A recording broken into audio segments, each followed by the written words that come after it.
Hey you guys, it's Peter, and welcome to Peterisms. Okay, so I was sitting around today and I was like, I don't really know what to make a video about on this channel. I knew that I wanted to do something sobriety related. Today is my 23rd sobriety birth date, and I wanted to talk, I don't know, like I feel like my sobriety, I talk about it on here so much, and I've talked about it on all my channels, and I talked about it at length last night on my vlog. I think I titled it The Night Before I Got Sober. Go check it out. It's an extremely long vlog. I'll prepare you for that. But it shows like where I got in the accident, and I tell the whole story of like what led up to that. And it's very different than the video that I made on here called The Day Before I Got Sober, because it talks specifically about the night. And a lot of the players in there and people that have come and gone and some of my treatment stories and stuff like that. And the night before my sobriety birthday and leading up to it, I always get very weird, like uncomfortable almost, remembering who I was. And if you watched the video last night, I tell you a lot of who I was, and it wasn't pretty. I was not a good person. And, like the reason that I was thinking about doing a video today talking about my first day in treatment, like my first day sober. And, I just kind of wanted to like go with it and talk to you guys, and I have no direction of where this video is going to go. I have like no idea of what the direction is it's going to go in.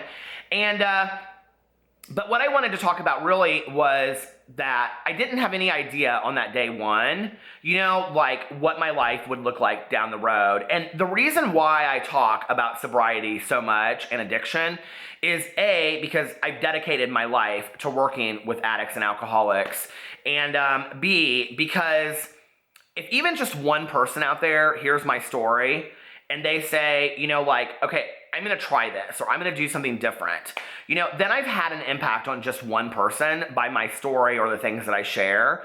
And here's the thing, before I got sober, like, I was so tired of people telling me that my drinking and my drugging was problematic. I was so tired of people saying to me, like, you need to do this or you need to do that or whatever. I was like, don't tell me what I need to do. You don't know what I need to do, okay? I'm doing just fine.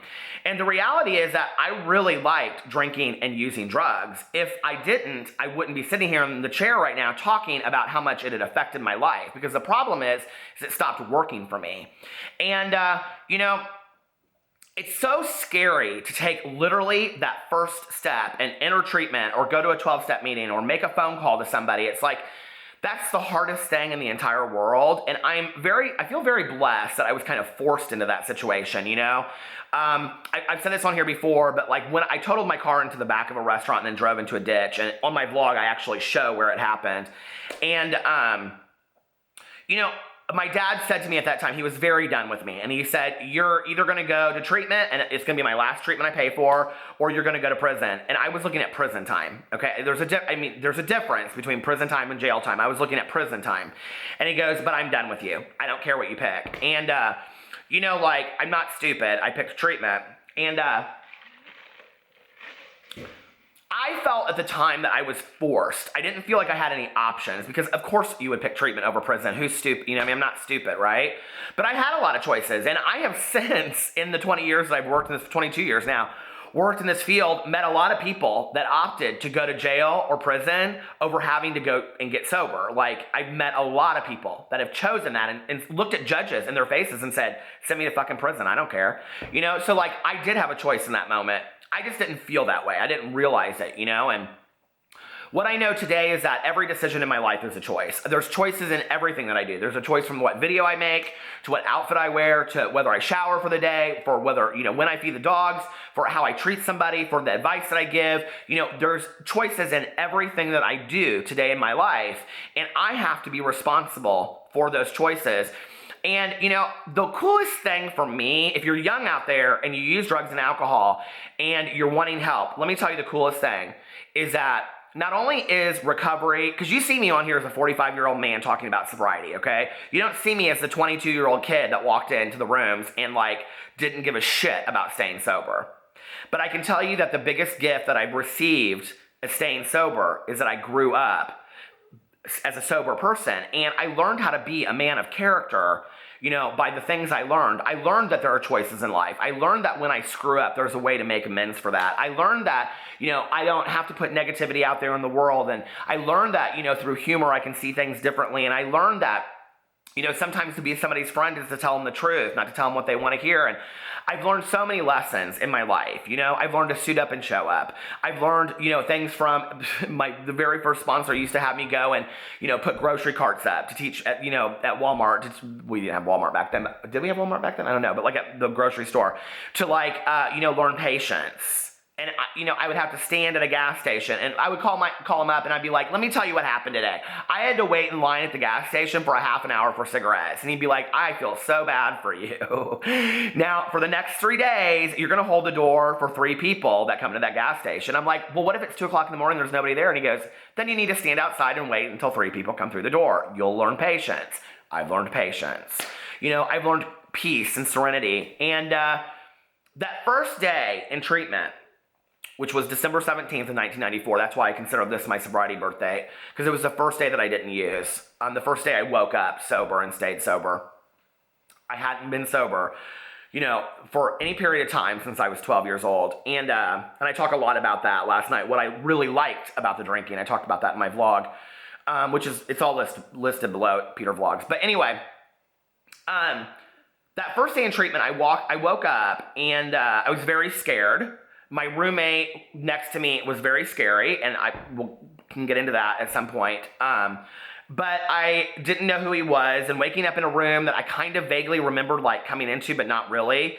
And the first couple days, we talk a lot about withdrawal from opiates and things like that, but the withdrawal and the detox from alcohol is severe.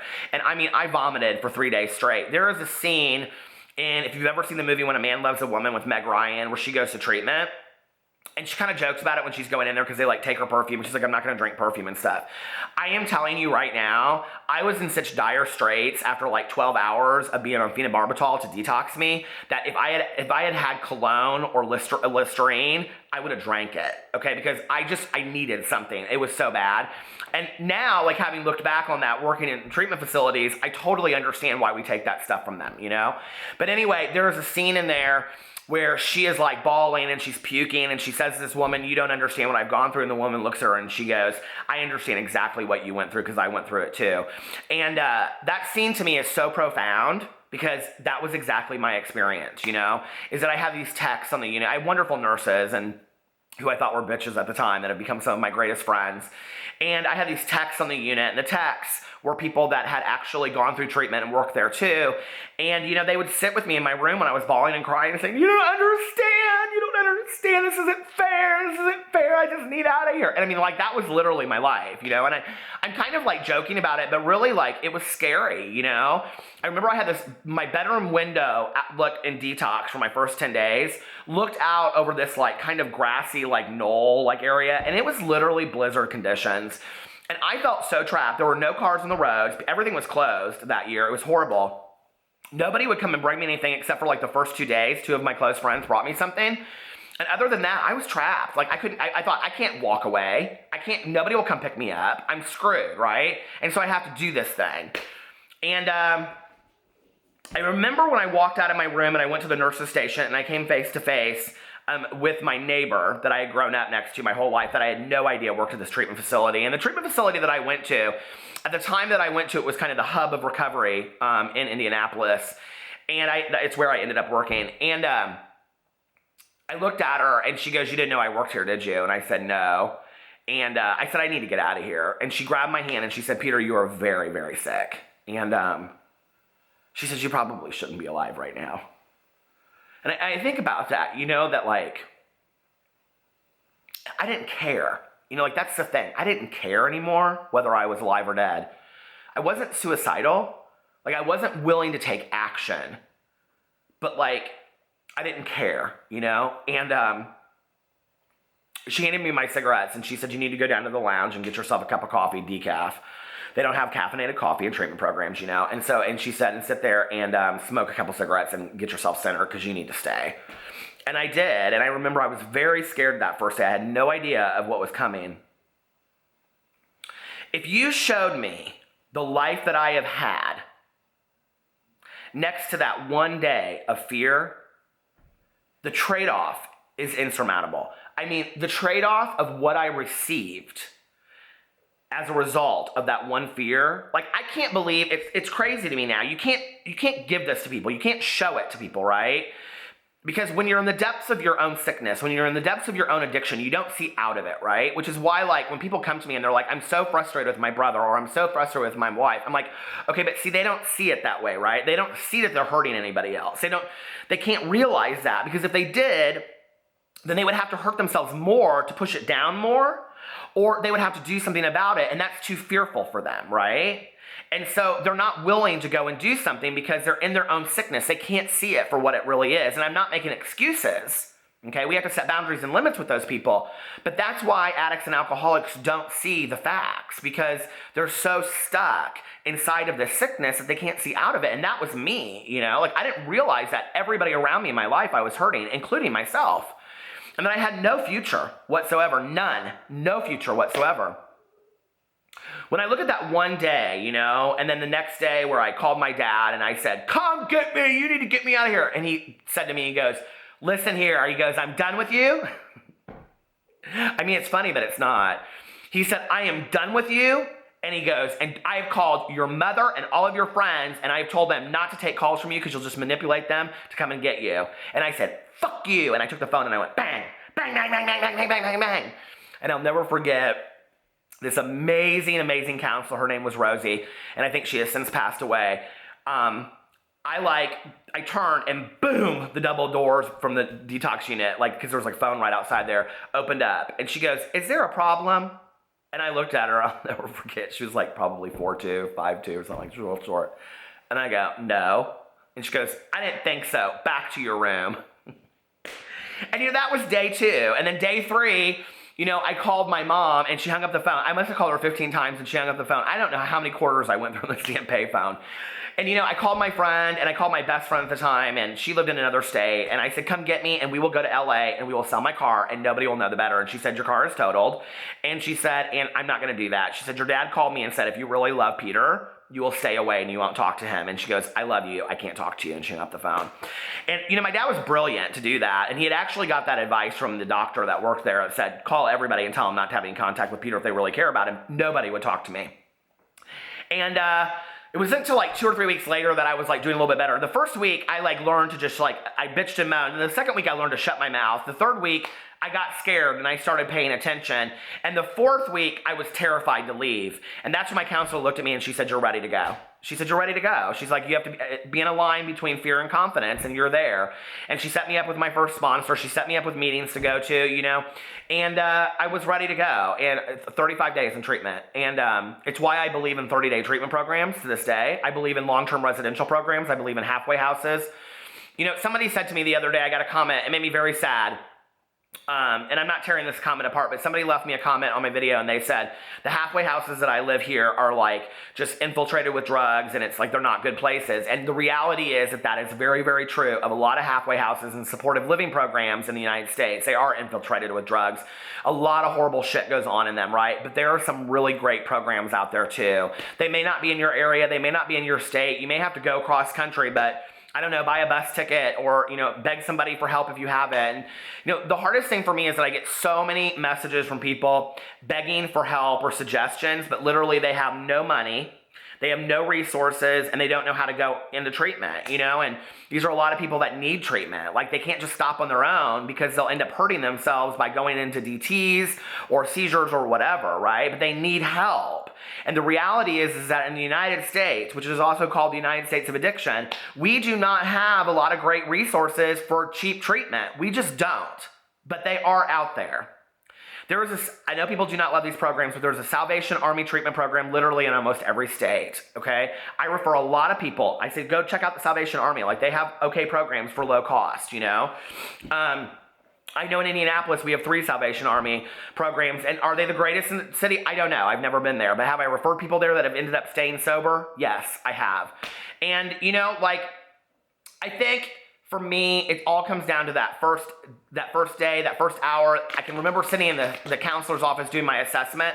I don't remember what I said. I don't remember what she said. I remember sitting there with my stepmom, and my stepmom had she had her hand on mine. I was just like tapping like this the whole time.